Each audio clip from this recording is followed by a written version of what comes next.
Hello students, welcome to first module for PG Panchkarma, and today we will be covering Karma, Panchkarma and Trivid Karma.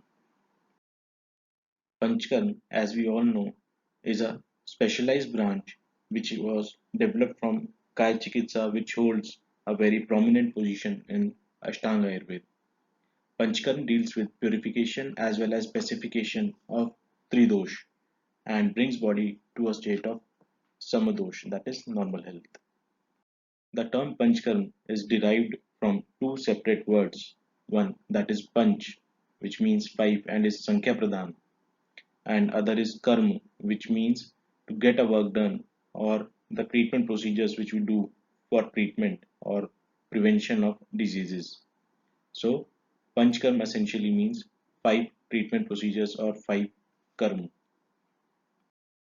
Panchkarma has not been defined anywhere, but in Ayurvedic Panchkarma Vigyan, Acharya Mukundilal Dwivedi ji, with reference of Haridas Shastri ji, defines it as स्नेह स्वेदादि द्वारा शरीरस्य उत्कृष्ट दोषाणां यथासन्न मार्गेण बहिर्निर्हरण कर्तृत्वं संशमनं कर्तृत्वं च पंचकर्मत्वम्.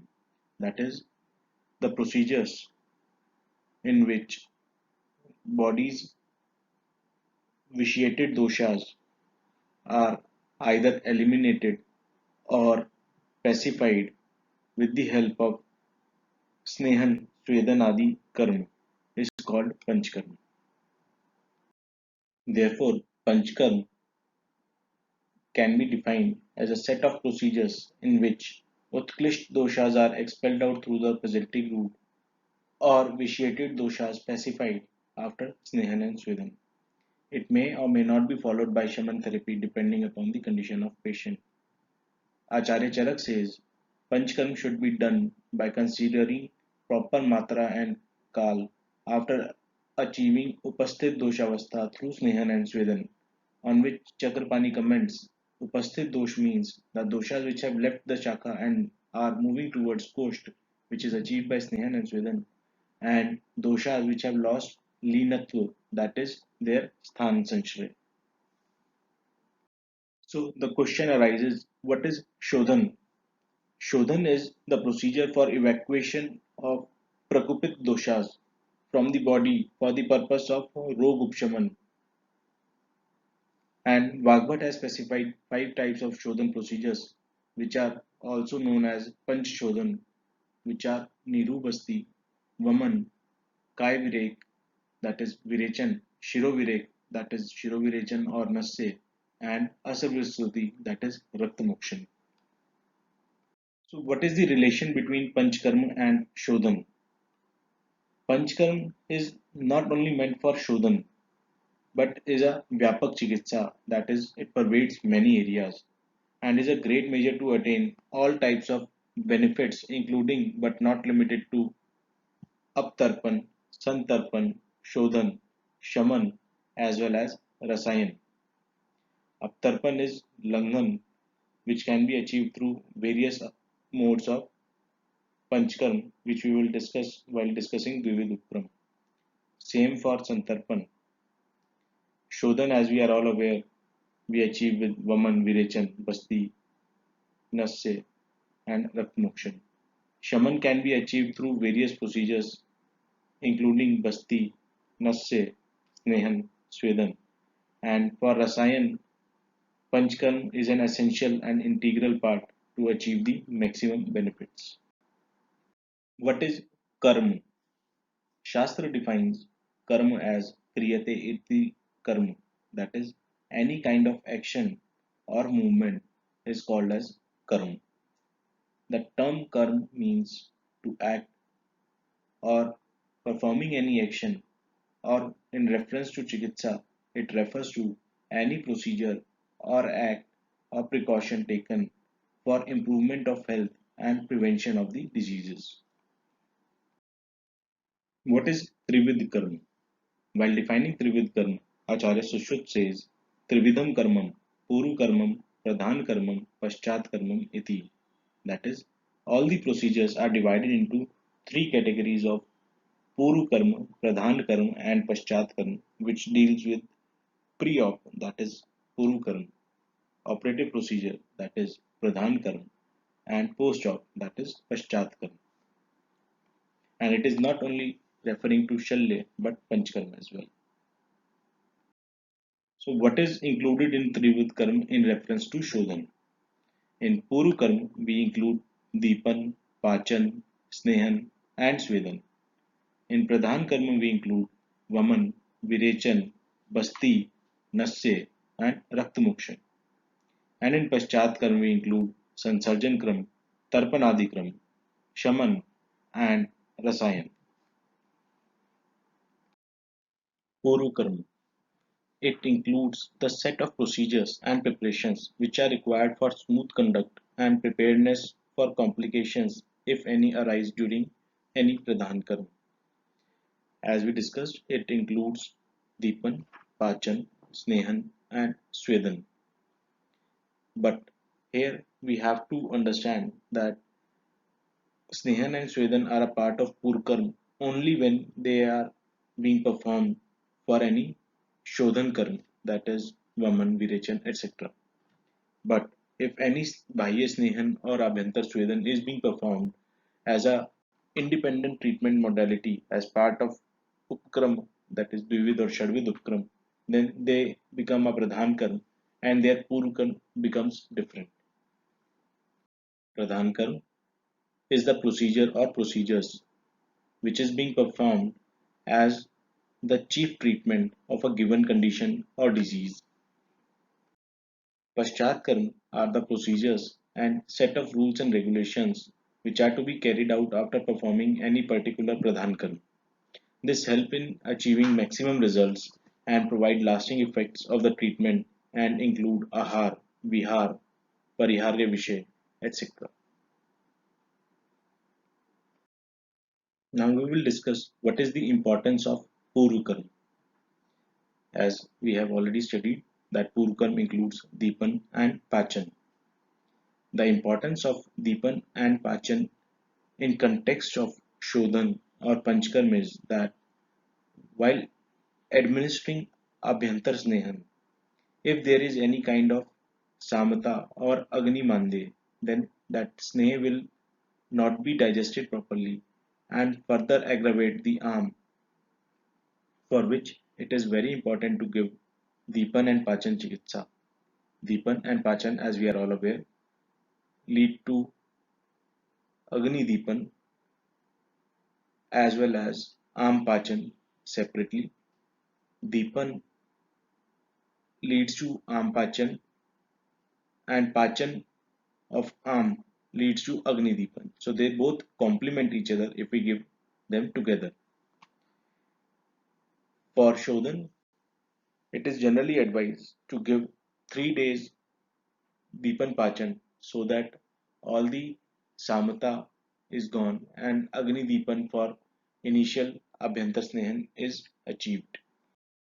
Snehan and Swedan are the major forces which help us in achieving the best results in Pradhan Karma Avastha. If Snehan and Swedan are not done properly, we will not be able to achieve proper Shodhan. So it is very important to understand how they act. In the coming slide, we will study the movement of doshas from Shakha back to Kosh to understand the effect these Puru Karma have on our body. Acharya Charak states while defining the movement of doshas from Shakha to Kosh, Vridhyat Vishandanat Pakat Sroto Mukh Vishodhanat Shakha Muktva Malaha Koshtam Yanti Vayushcha Nigraha, which means that Vridhi, Vishandan, Pak, Srotomukh Vishodhan, and Vayu Nigrah are the factors through which the vitiated doshas which have travelled from Koshta to Shakha get released from Shakha and travel back towards Koshta. This Vriddhi is volumetric increase of dosh which can be achieved with the help of Snehan. Vishandan is liquefaction of the dosh which can be achieved with Snehan and Swedan. Pak, that is digestion of samata of dosh, can be achieved with the help of Deepan, Pachan, Snehan, and Swedan. Srotomukh Vishodhan is achieved with the help of medicinal effect of Snehan as well as Swedan, and Vayu Nigraha, all the two factors, that is Snehan and Swedan, both internal Snehan and external Snehan as well as Swedan, help in achieving Vayu Nigraha. So we can see that Snehan and Swedan are having very important role to play in Shodhan Karma.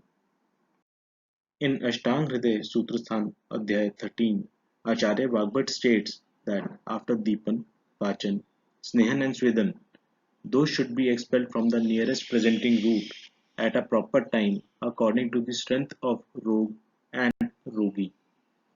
Hemadri, while commenting and explaining on this, states that Pachan helps in achieving ripening of arm or arm Pachan.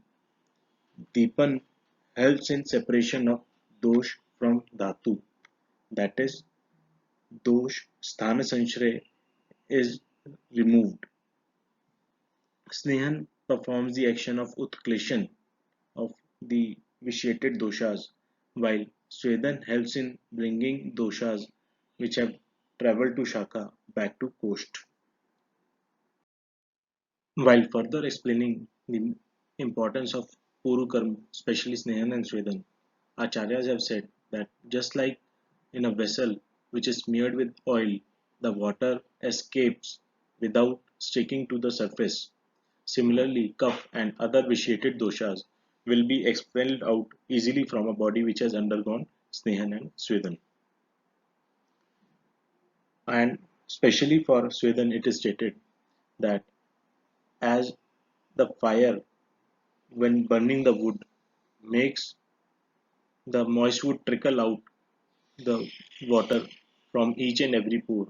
Similarly, Swedan causes the adhered or sthan sanshrit doshas to melt and flow out from the body, especially shakas in persons who have underwent snehan earlier.